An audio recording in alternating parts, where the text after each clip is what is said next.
Hello student, SBN group of education की online classes में आपका हार्दिक स्वागत है।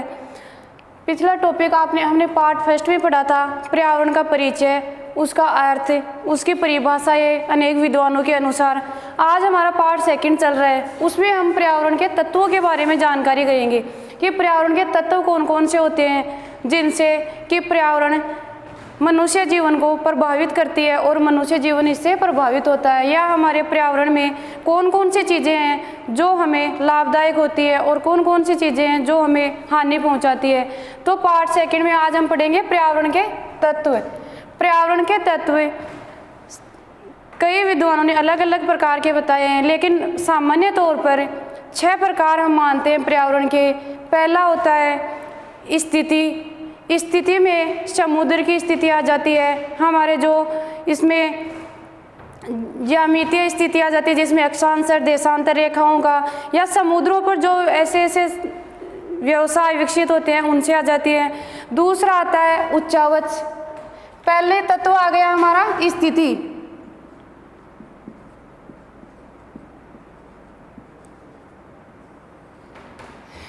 स्थिति में एक तो आ गया सामुद्रिक स्थिति।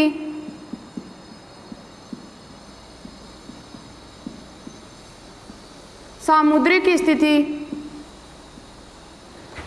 और दूसरी आ जाती है स्थलीय स्थिति, जिसमें ये ज्यामितीय मान सकते हैं हम।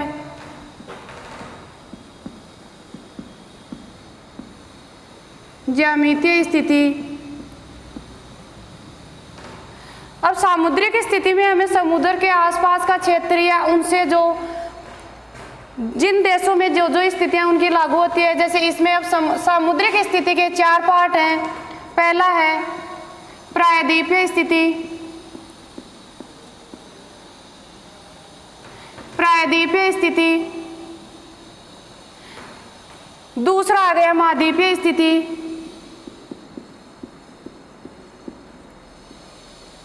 महाद्वीपीय स्थिति। तीसरा है द्वीपीय स्थिति।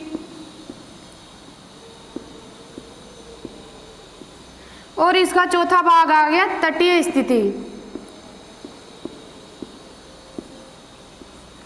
ये स्थिति के 2 प्रकार होते हैं, एक तो सामुद्रिक जिसमें समुद्र से रिलेटेड, जिसमें प्रायद्वीप, महाद्वीप, द्वीपीय, तटीय ये आ जाते हैं। दूसरी आ गई ज्यामितीय स्थिति। इसमें हमारे समुद्र के जो तटीय क्षेत्र आ गए और समुद्र के तटीय क्षेत्र इसमें आ गए, जिसमें ज्यामितीय स्थिति में आ गए हमारे ये अक्षांश और देशांतर रेखाओं का, और जिसमें तापमान, जलवायु कितने प्रकार जैसे उष्ण, शीतोष्ण, उपोष्ण, ये जलवायु के भाग आ गए इसमें, जो जिसको ज्यामितीय स्थिति है ये प्रभावित करती है। अब दूसरा प्रकार आता है हमारा उच्चावच।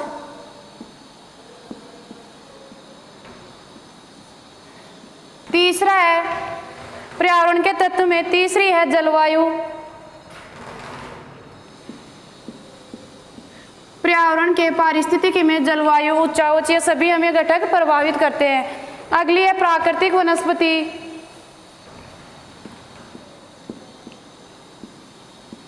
प्राकृतिक वनस्पति। प्राकृतिक वनस्पति में वही हमारे पेड़ पौधे, हमारे पर्यावरण का, वातावरण का साफ सफाई, स्वच्छता का ध्यान रखना होता है। अगली है मृदा।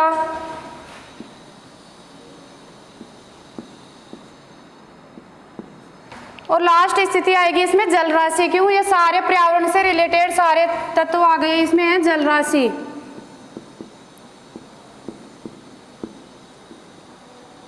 ये 6 प्रकार होते हैं इसके पर्यावरण के तत्व के।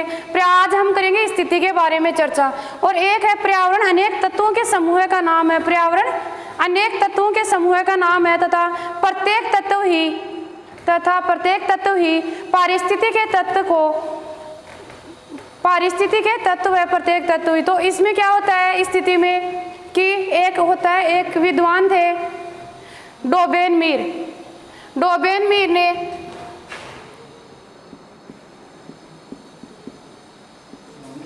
विद्वान डोबेनमीर ने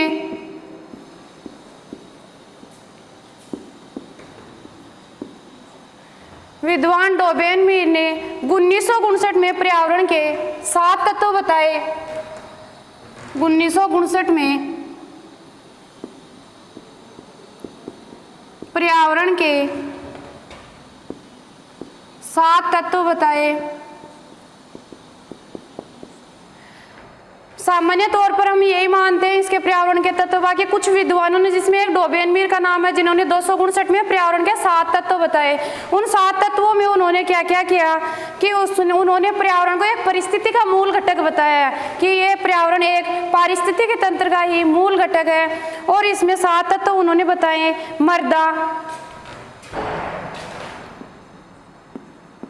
मृदा, जल, प्रकाश, मृदा, जल, प्रकाश, वायुमंडल,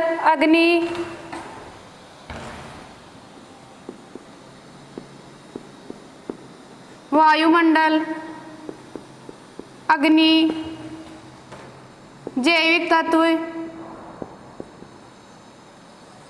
और मानव को भी इसी का कारक माना है इन्होंने, डोबेनमीर ने। मानव, ये हो गए 7 तत्व। डोबेनमीर के अनुसार 1959 में पर्यावरण के 7 तत्व बताए। उसमें पहला है मृदा, दूसरा है जल, प्रकाश, वायुमंडल, अग्नि, जैविक तत्व, और मानव को भी पर्यावरण का घटक ही माना है।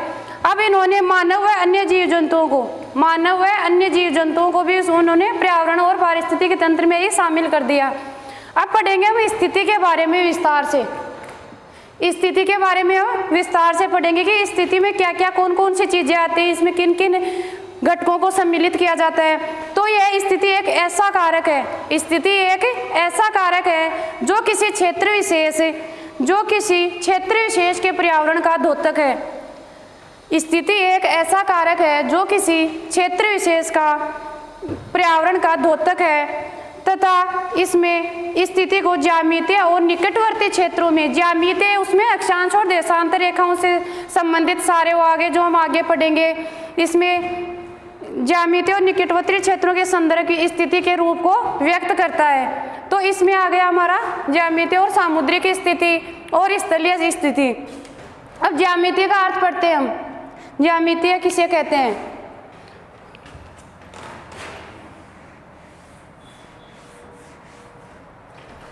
पहले पढ़ेंगे हम ज्यामितीय क्षेत्र के अर्थ में। ज्यामितीय स्थिति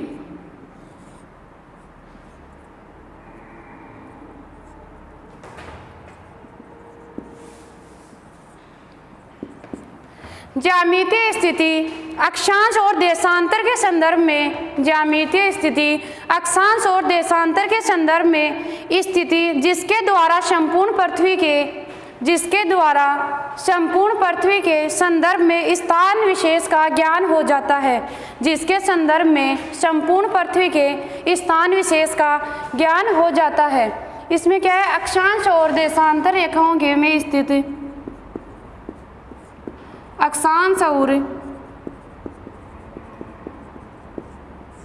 अक्षांश और देशांतर के संदर्भ में स्थिति, अक्षांश और देशांतर के संदर्भ में स्थिति, अक्षांश और देशांतर के संदर्भ में स्थिति जिसके द्वारा संपूर्ण पृथ्वी के संदर्भ में, जिसके द्वारा संपूर्ण पृथ्वी के संदर्भ में, जिसके द्वारा संपूर्ण पृथ्वी के संदर्भ में स्थान विशेष का ज्ञान हो जाता है। स्थान विशेष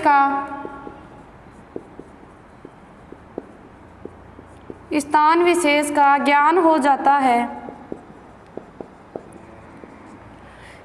अक्षांश और देशांतर के संदर्भ में स्थिति जिसके द्वारा संपूर्ण पृथ्वी के संदर्भ में स्थान विशेष का ज्ञान हो जाता है। इसमें अक्षांश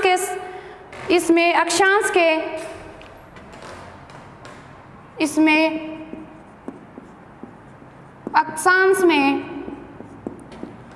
समन्वय होता है। इसमें अक्षांश में समन्वय होता है और ये जलवायु के द्योतक होते हैं। और ये जलवायु के द्योतक होते हैं, और ये जलवायु के द्योतक होते हैं। जैसे शीतोष्ण, उष्ण, शीत जलवायु प्रदेशों का ज्ञान, जैसे शीत, शीतोष्ण,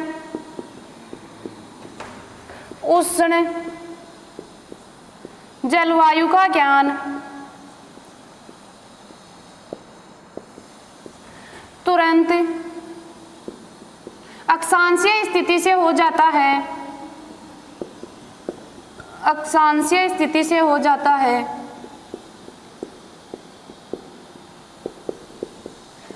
अब इसमें ज्यामितीय स्थिति का अर्थ क्या हो गया? अक्षांश और देशांतर रेखाओं के संदर्भ में, अक्षांश और देशांतर रेखाओं के संदर्भ में स्थिति जिसके द्वारा संपूर्ण पृथ्वी के संदर्भ में स्थान विशेष का ज्ञान हो जाता है। किसी स्थान विशेष के में उसकी स्थिति लोकेशन के बारे में पता चल जाता है। इसमें अक्षांश में समन्वय होता है कि अक्षांश के और इसके मध्य सामंजस्य होता है। तो ये जलवायु के द्योतक हैं। जैसे जलवायु में आ गए शीत, शीतोष्ण और उष्ण जलवायु, इसका ज्ञान इसकी तुरंत अक्षांशीय स्थिति का विस्तार बता देते हैं।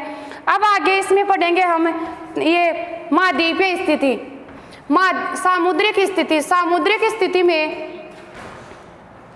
पहले इसका उदाहरण देखते हैं ज्यामितीय स्थिति का। ज्यामितीय स्थिति का उदाहरण है, जैसे भारत के राजस्थान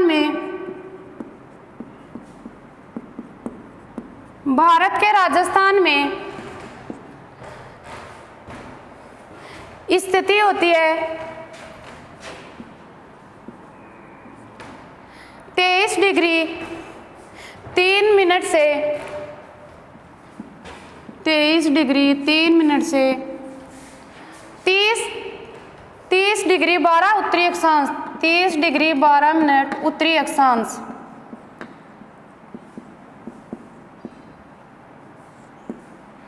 और आगे होती है पूर्वी देशांतर में कि गुणंतर डिग्री 30 मिनट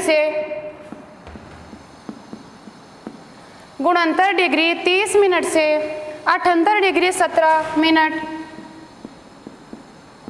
पूर्वी देशांतर। इसी प्रकार भारत की स्थिति देखते हैं। भारत की स्थिति के अंतर्गत 8 डिग्री 4 मिनट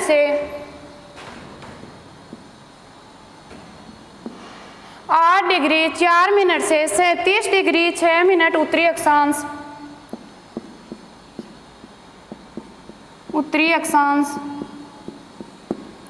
और 68 डिग्री 7 मिनट से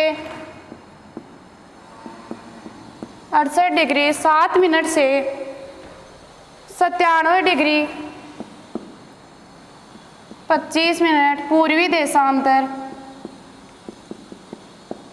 ये हो गई हमारी ज्यामितीय स्थिति के उदाहरण 2। इसमें हो गए भारत में राजस्थान की स्थिति क्या है? 23 डिग्री 3 मिनट से 30 डिग्री 12 उत्तरी अक्षांश और इसमें गुणंतर डिग्री 30 से 78 डिग्री 17 मिनट पूर्वी देशांतर। ये ऐसे हो गया। इसमें भारत की स्थिति देखते हैं नीचे। भारत की स्थिति में 8 डिग्री 4 मिनट से 37 डिग्री 6 मिनट उत्तरी अक्षांश और 68 डिग्री 7 मिनट से 97 डिग्री 25 मिनट पूर्वी देशांतर। ये हो गए इसके ज्यामितीय स्थिति के उदाहरण। अब इसमें ज्यामितीय स्थिति को एक बार देखते हैं हम कि अक्षांश और देशांतर के संदर्भ में स्थिति जिसके द्वारा संपूर्ण पृथ्वी के संदर्भ में स्थान विशेष का ज्ञान होता है। किसी स्थान विशेष की वहाँ की स्थिति, वहाँ की वातावरण, उसका जलवायु का पता चलता है और उसके मौसम का पता चलता है, उसके बारे में होता है। और यह जलवायु के द्योतक जलवायु में जैसे शीत जलवायु, शीतोष्ण जलवायु, उष्ण जलवायु का ज्ञान तुरंत अक्षांशीय स्थिति से हमें पता चल जाता है। अब आगे पढ़ेंगे हम सामुद्रिक स्थिति। दूसरी है सामुद्रिक स्थिति। सामुद्रिक स्थिति में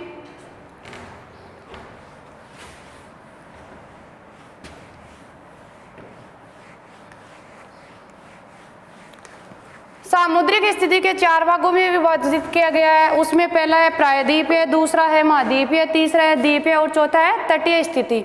अब सामुद्रिक स्थिति क्या होती है हम चर्चा करेंगे पहले इसके बारे में। सामुद्रिक स्थिति, इसमें जिन देशों की स्थिति समुद्र के सहारे स्थित होती है, जिन देशों की स्थिति समुद्र के सहारे होती है और उनमें समुद्रों पर आधारित संसाधन या व्यवसाय उस पर आधारित होते हैं, समुद्र के सहारे होती है तथा उनमें समुद्री संसाधनों पर आधारित व्यवसाय वहाँ पर पाए जाते हैं। तो इससे सामुद्रिक स्थिति भी उसमें 4 प्रकार आ गए। प्रायद्वीपीय, अब पहले पढ़ेंगे हम प्रायद्वीपीय स्थिति। प्रायद्वीपीय स्थिति के बारे में पढ़ेंगे, प्रायद्वीपीय स्थिति क्या होती है।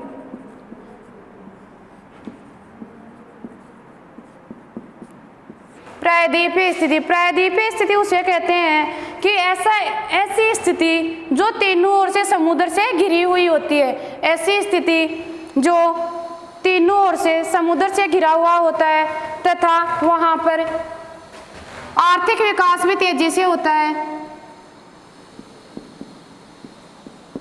ऐसी स्थिति जो तीनों ओर से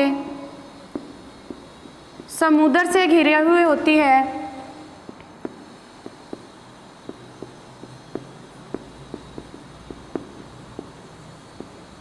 तथा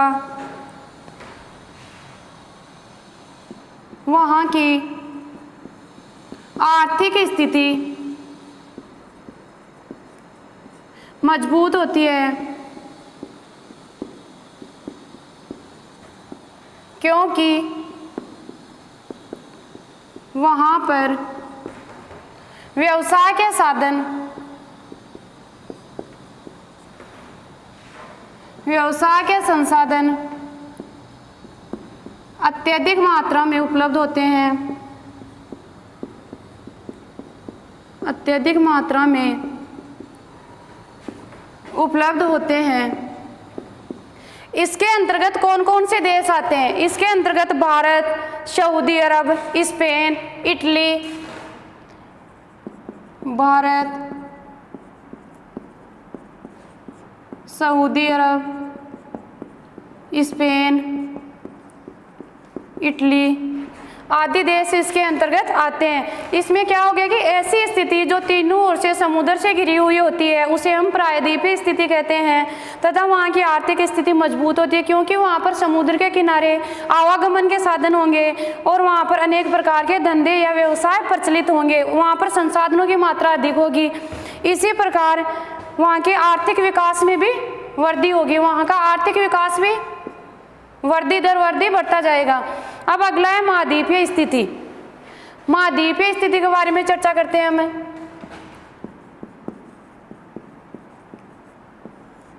महाद्वीपीय स्थिति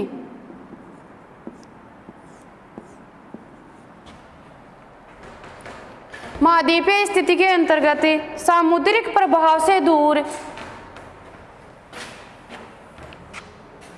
सामुद्रिक प्रभाव से दूर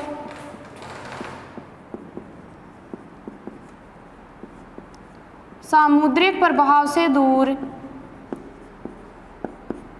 वह स्थलीय भाग, सामुद्रिक प्रभाव से दूर स्थलीय भाग वाले देशों की स्थिति होती है। सामुद्रिक प्रभाव से दूर स्थलीय भाग वाले देशों की स्थिति होती है। अब वहाँ पर ऐसी स्थिति होगी, वहाँ पर स्थलीय भाग होगा तो स्थलीय भाग में गर्मी की वजह से इतने वो आर्थिक संसाधन या वहाँ के जलवायु ने बार बार मौसमी परिवर्तन के कारण वहाँ पर जलवायु परिवर्तन तो इतना ज़्यादा आर्थिक स्थिति वहाँ की मजबूत नहीं होगी। तो इसके अंतर्गत की इसमें क्या होता है कि समुद्री दशाएं न होकर कठोर भौगोलिक वातावरण होता है। इसमें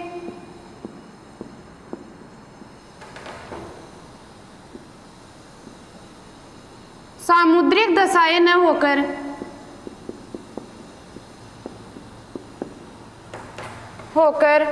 कठोर भौगोलिक वातावरण होता है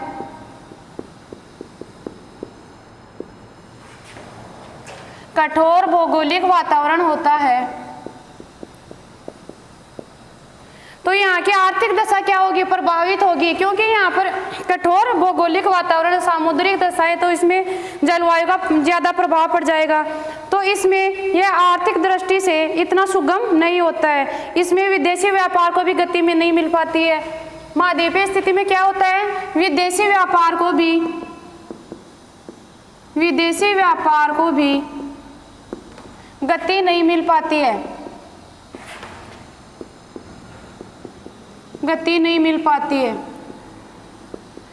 तो इसमें महाद्वीपीय स्थिति में सामुद्रिक प्रभाव से दूर स्थलीय भाग वाले देशों की स्थिति होती है। तो इसमें सामुद्रिक दशाएं न होकर कठोर भौगोलिक वातावरण होता है। कठोर भौगोलिक वातावरण होगा तो उसमें विदेशी व्यापार को भी गति नहीं मिल पाती, एक देश दूसरे देश के साथ व्यापार या व्यवसाय साझा नहीं कर सकता। इसके अंतर्गत कौन कौन से देश आते हैं, नेपाल, भूटान, अफगानिस्तान, नाइजीरिया देश, नेपाल, भूटान, अफगानिस्तान,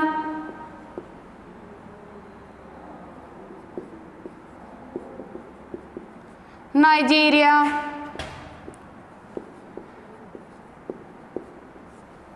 ये देश इसके अंतर्गत आ जाते हैं। अब प्रायद्वीपीय स्थिति में पानी की स्थिति को देखते हैं, वहाँ पे समुद्र से घिरी हुई थी तो उसकी आर्थिक स्थिति भी मजबूत थी, क्योंकि वहाँ का आर्थिक विकास भी हो रहा था, क्योंकि वहाँ पर अनेक संसाधन प्रचुर मात्रा में उपलब्ध थे। अब महाद्वीपीय स्थिति में सामुद्रिक प्रभाव से दूर वहाँ पर पानी की कमी होगी, तो वहाँ पानी की कमी होगी तो इतना व्यवसाय कैसे फैलेगा, तो आर्थिक दृष्टि से वो मजबूत कैसे बनेंगे। तो इस स्थलीय भाग वाले देशों की स्थिति होती है, इसमें सामुद्रिक दशाएं न होकर कठोर भौगोलिक वातावरण। अब इसके अंतर्गत इसमें तो आ गए थे भारत, स्पेन, इटली, ये आ गए थे महाद्वीपीय में। अब इसमें आ गए नेपाल, भूटान, अफगानिस्तान और नाइजीरिया। इन देशों की आर्थिक स्थिति हमें पता है कि थोड़ी कमजोर है जी, और देशों के बजाय जो समुद्रों के किनारे बसे हुए हैं। अब आगे बढ़ते हैं द्वीपीय स्थिति, इसका तीसरा भाग है द्वीपीय स्थिति।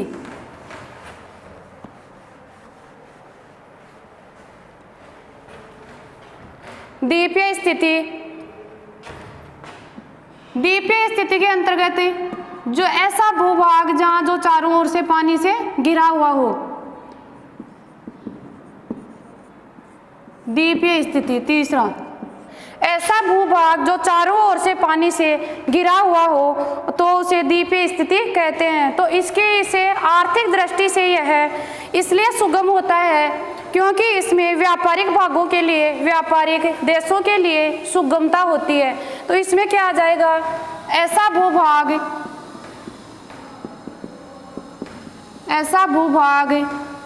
जो चारों ओर से पानी से घिरा हुआ हो,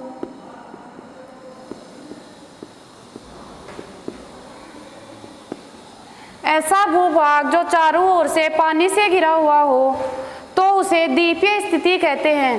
तो उसे द्वीपीय स्थिति कहते हैं।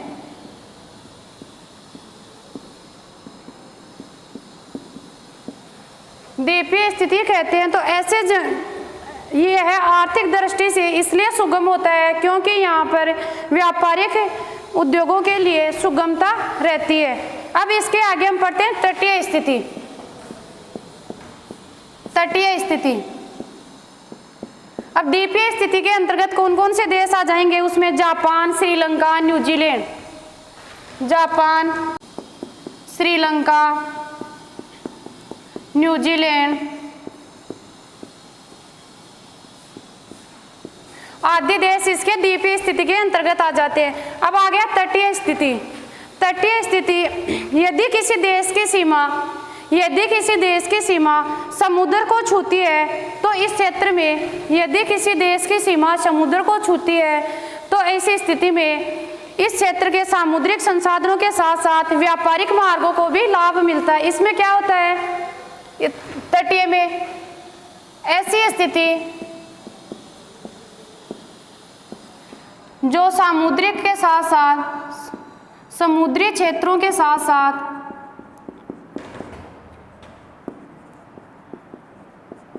ऐसी स्थिति जो समुद्री क्षेत्रों के साथ साथ भौगोलिक क्षेत्रों को भी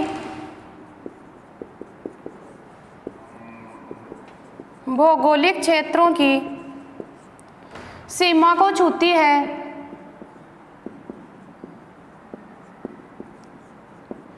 तो यहाँ के संसाधनों से व्यापारिक मार्गों को भी लाभ मिलता है। यहाँ के संसाधनों से व्यापारिक मार्गों को भी लाभ मिलता है।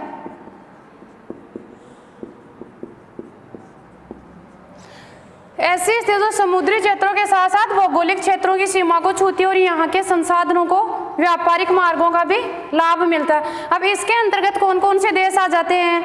इसमें फ्रांस, भारत, नॉर्वे, स्वीडन आदि देश आ जाते हैं।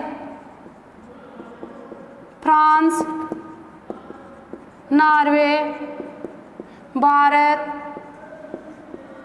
स्वीडन आदि देश इसके अंतर्गत आते हैं। तो अब ये हो गया आज हमारा इसमें स्थिति के बारे में। पर्यावरण का तत्व का पहला तत्व था स्थिति। स्थिति को दो भागों में बांटा गया है, पहला सामुद्रिक, दूसरा ज्यामितीय स्थिति। अब ज्यामितीय स्थिति में अक्षांश और देशांतर वहाँ की जलवायु के बारे में होता है, और दूसरा आ गया सामुद्रिक स्थिति। सामुद्रिक स्थिति को मुख्यतः चार भागों में बांटा गया है, उसमें प्रायद्वीपीय, महाद्वीपीय, तटीय और द्वीपीय स्थिति। इसके बारे में हम विस्तार से चर्चा कर चुके हैं, और अब लास्ट में इसका निष्कर्ष यही निकलता है कि इस प्रकार स्पष्ट है कि स्थिति पर्यावरण को एक ऐसा तत्व माना है जिसके द्वारा जो परिवर्तित नहीं होता, हमेशा स्थिर होता है। स्थिति को क्या माना है? नाम से ही पता चल रहा है कि ये स्थिर होता है, कि इसको पर्यावरण का तत्व इसलिए माना गया कि इसमें कोई परिवर्तन नहीं कर सकते हम। जैसे जलवायु को हम कोई परिवर्तन नहीं कर सकते, समुद्र है तो उसमें पानी है, पानी का भाग है तो उसमें हम कोई, जो स्थलीय भाग रहेगा वो स्थलीय भाग रहेगा, उसमें हम कोई चेंज नहीं कर सकते। तो इसमें कोई, तो इसके लिए ये इस तरह कुछ लोगों ने इसकी अपेक्षा की है, कुछ लोगों ने इसकी उपेक्षा की है कि वास्तव में स्थिति का ज्ञान, तो इसमें स्थिति का ज्ञान पर्यावरण के लिए एक मुख्य तत्व माना गया है। स्थिति का ज्ञान पर्यावरण का तत्व, स्थिति का ज्ञान पर्यावरण के तत्वों को समझने के लिए एक मुख्य तत्व माना गया है, क्योंकि इसमें हमें जलवायु और समुद्र की स्थिति और अक्षांश और देशांतर रेखाओं की स्थिति के बारे में पता चलता है। तो यह पर्यावरण के अन्य तत्वों को समझने में और उसका विश्लेषण करने में भी सहायक होती है। Thank you.